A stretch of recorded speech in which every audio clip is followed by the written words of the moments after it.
Good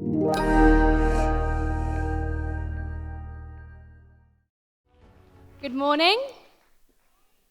Good morning, everyone. I received a call at 6 o'clock in the morning from my darling mother, and I was like, Mom, you must be so excited for my talk, 6 o'clock in the morning. And she said, hello, I want to go to yoga, can I use your shower or not? So I hope everybody else is equally excited as my mom. I'm sure she's here. Now, I have a question for you. How many of you have wanted to travel more, but you couldn't because of money? Hands up. How many of you have felt that sometimes your choices are a bit limited because of money? I feel the same. And I feel that financial freedom empowers you and it gives you the ability to create your own choices. So I'm going to talk about my journey and how I managed to solve all these questions, and hopefully you can do the same. But first things first, who am I? So I'm actually half British, half Malaysian. So I grew up in the UK, tapi saya boleh cakap Melayu. I can speak Malay.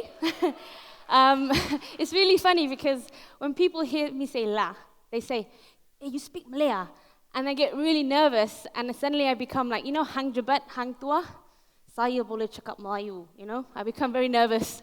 But so I grew up in the UK. I also spent some time in Malaysia, and I actually did law, and the only reason I did it was because I'm really very terrible at drawing, and my sisters are really creative, and stick men? I make stick men look ugly, so the solution was, you just study law lah. And then I actually I kind of fell into banking. I'm not particularly amazing at numbers. I just sort of wanted a career that allowed me to travel more. And banking allowed me to do that because with law, you have to change the laws in different countries. In banking, you can travel. And it was an amazing opportunity. I did that for 10 years. And it allowed me to work in various countries with the bank. Then I did a master's in international business. And the problem was, so you think, whoa, corporate banker, woo, people ask you when you're flying to countries, you're sitting in business class, what do you do? Woo, corporate banker. But I thought at the time, it was like a huge achievement of mine at the time, but I always found has anybody here felt the Monday blues? Right? When you're sitting at your desk, you've had an amazing weekend with your family or your girls, and you come home and you're sitting at your desk, you're looking at your hundreds of emails, your boss says, have you finished that project or not? And you want to strangle somebody, and you're sitting there and you're just feeling the Monday blues. And I found that when I traveled, the weekends and the vacations weren't enough. And more importantly, I wanted to work in an environment that was conducive to work in, because sometimes I work better at home. I work better in my pajamas. Sometimes I work better alone. Sometimes I love working with people, but I wanted to create that choice for myself.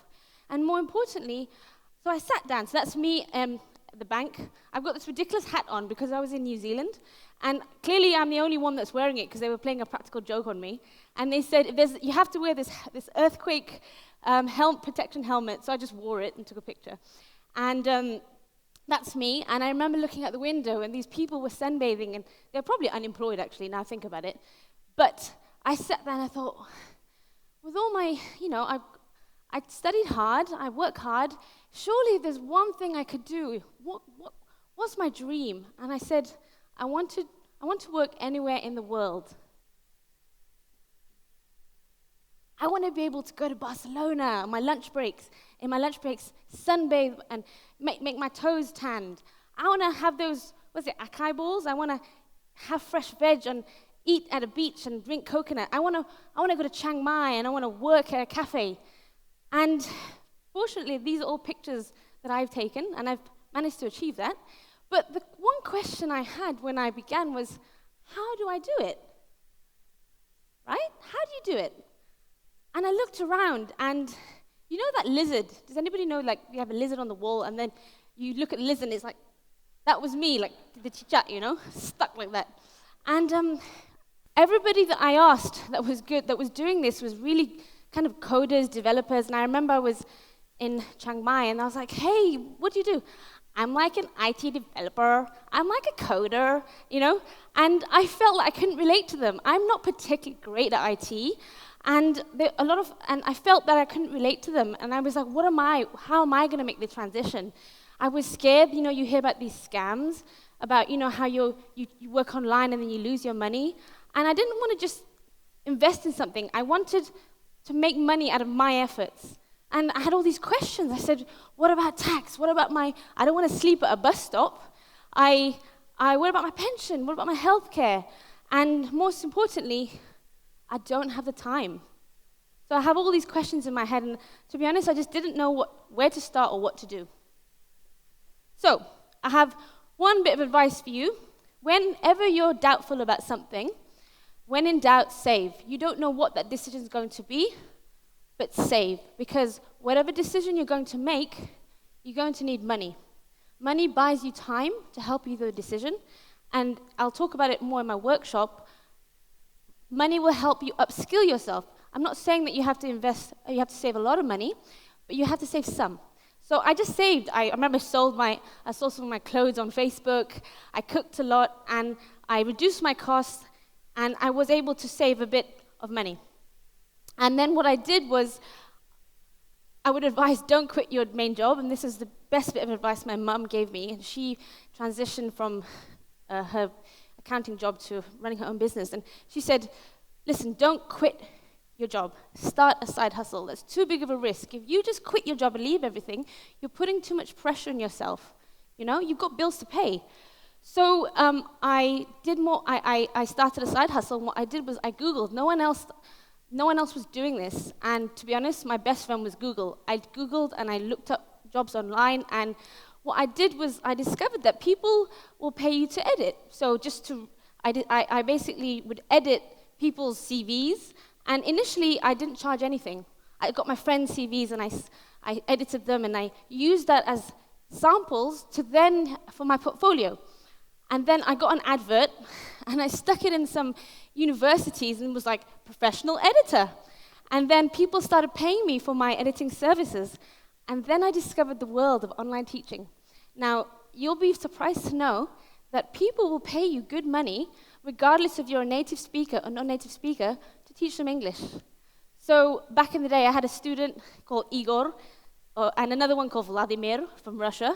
Hello, my name is Vladimir, call me Vova, So I would basically teach these people how to speak proper English.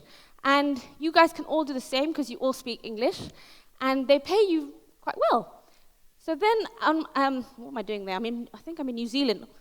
I think it's called short person syndrome. I'm actually quite short, so I do a lot of jumping kicks to make up for it. So at some point, you need to make a decision, right? So you're doing it part-time. You're also doing a full-time job. What I did was I made a calculation, which I'll also mention in my workshop how to do it, on what is the minimum I need to survive, right? Because a lot of the time we think we need all this money. But if you need to make the transition, say, right, what are my basic costs that I need to survive? And then I made my decision. And I said, if in 2 years I don't replace my bank income, I'm going back into banking. It's 2 years of your life. You're going to be working until you're a lot older, right? What's 2 years? And in those 2 years, I had an action plan. I said, here's how I'm going to upscale and hopefully replace my banking income. What am I doing there? I'm in New Zealand I'm not that flexible, actually. It must have been a few years ago. So then what I did is I turned my side hustle into a full-time income.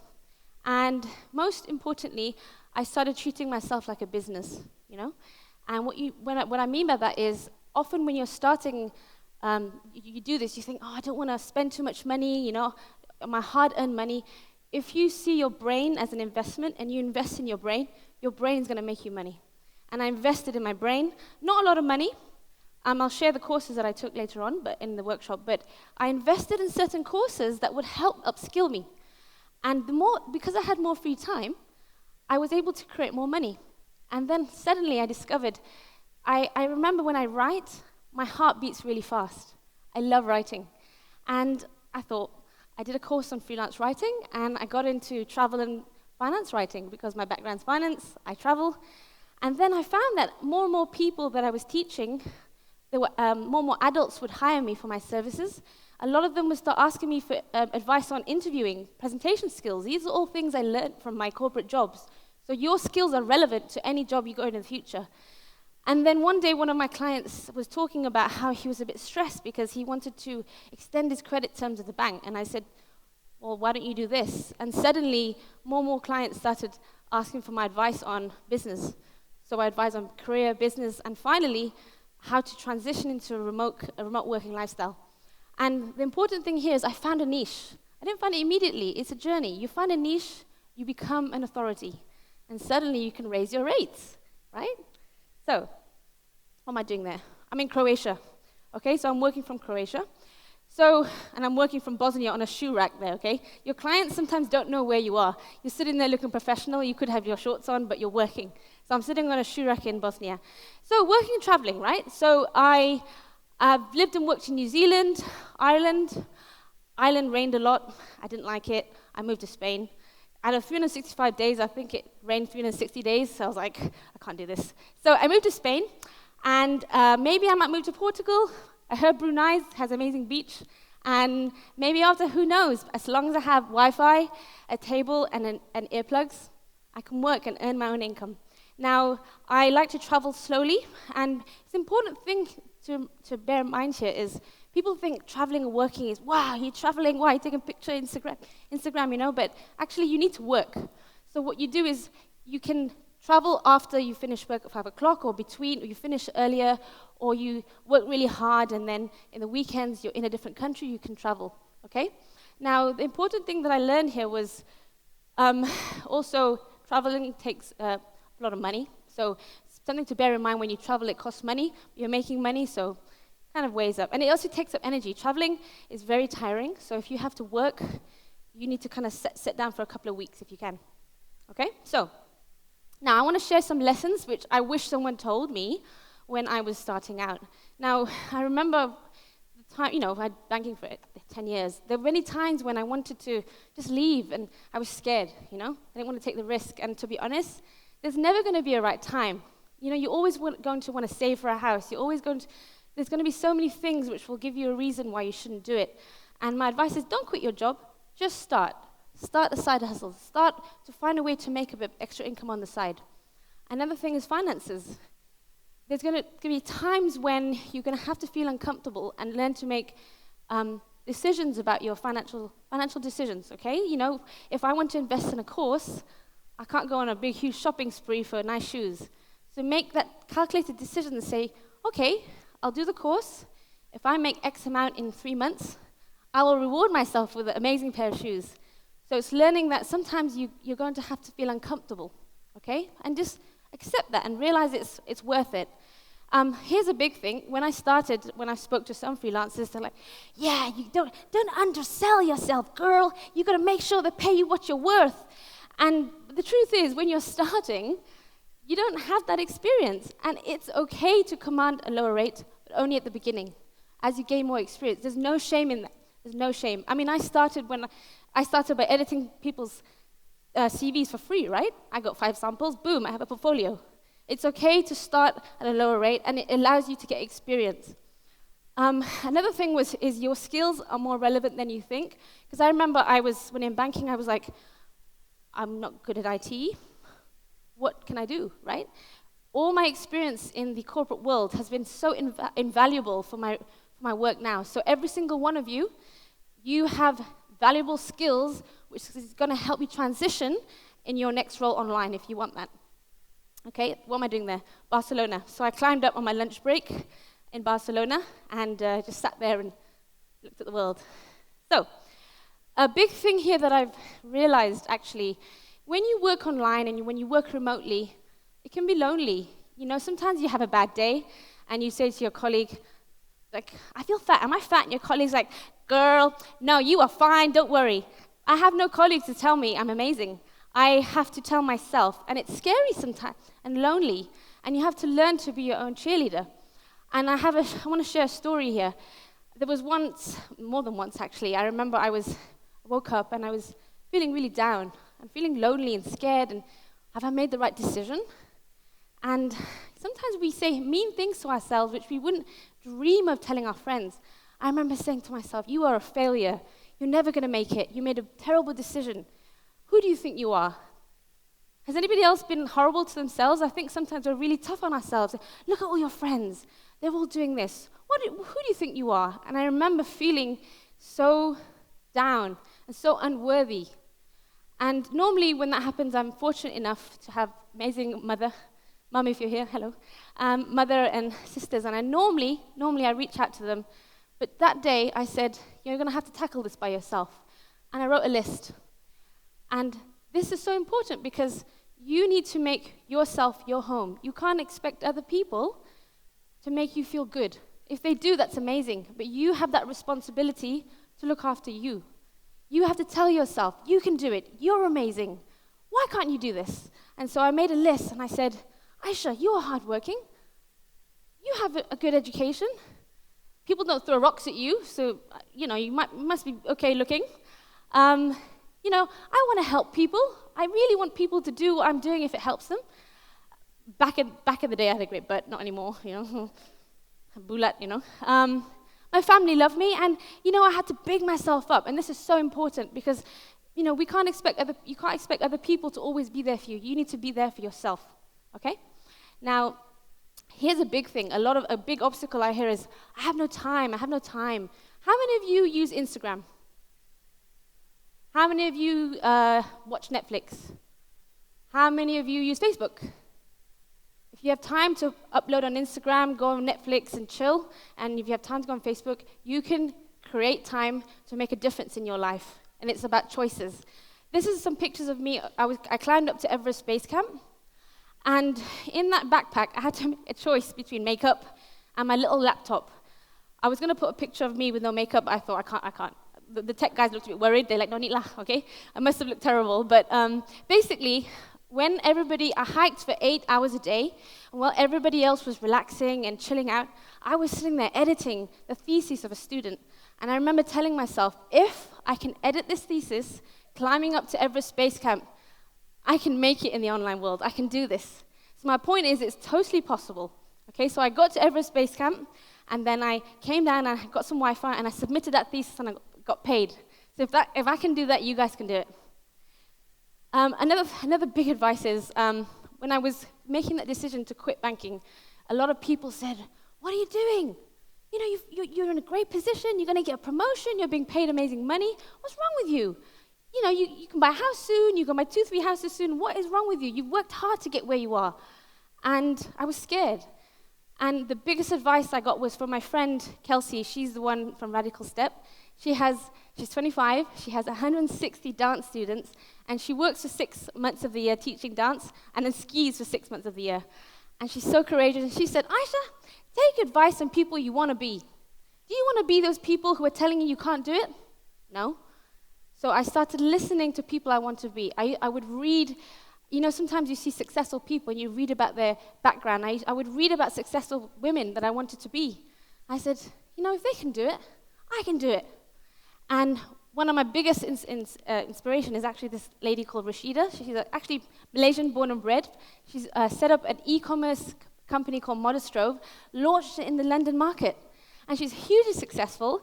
She's Malaysian, and she would always tell me, Aisha, I have no bricks and mortar stores. Everything's online, and she has a team of people working for her, and she did it. I have a friend who's an online acquisition surveyor. She works online. And I had this lady called Faiz. She's also Malaysian, and she does life coaching. She has 2 children. Unfortunately, she went through difficult personal circumstances, and her husband passed away, and she supports her family through being a motivational speaker and a coach. And all these amazing ladies are my network, and I reach out to them when I need it, and I listen to them. I don't listen to the people that say you can't do it. Now, some lessons. It's important to network online and offline. People say, online, no need lah, cannot, Online networking is huge. A lot of my clients have come from LinkedIn networking. Networking is key, and I'll teach you more of that in my workshop. Value your clients. They are your babies. Make them feel amazing, okay? And work ethic. A lot of the time when you're traveling, people think, it's okay if you submit it late. You're traveling, it's fine. No. If you have a deadline, wow them. Go beyond. You are your reputation. You have to have amazing work ethic because you are your business. And finally, also, sometimes it's not for you, and that's okay. My big sister is an interior designer. She's happy with her pension and her medical insurance, and she's happy to do what she's doing, and that's okay. You don't feel like this is for you. It doesn't have to be for you. Last thoughts. How do I know that I made the right decision?